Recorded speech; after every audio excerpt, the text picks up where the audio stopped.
गोंयसावन कर्नाटका बेकायदेशीर सोऱ्याची तस्करी करपी गोयच्या एक्सायज इन्स्पेक्टराक कर्नाटकच्या एक्सायजान धरलो. धरला तो बेतूलचो प्रमोद विश्वनाथ जुवेकार म्हण कळटा. ताच्या कडच्यान 138 लिटर गोय बनावटीचो सोरो जप्त केला. कर्नाटकातल्या शिमोगा जिल्ह्यात येवपी सागर शहरा लागीं आशिल्ल्या काडुगू हांगासर गुरुवारी कर्नाटकाच्या आबकारी विभागान एक कारवाई केली. या कारवाईत तेंच्यांनी गोवा पाशिंगची एक कार जप्त केली आणि त्या कारींतल्यान एकूण 138 लिटर गोयचो सोरो आसा तो जप्त केलो.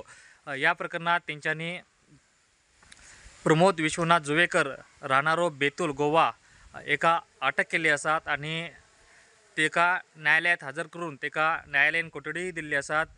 मात्र आमकां मेळटा त्या इन्फॉर्मेशननुसार प्रमोद जुवेकर हो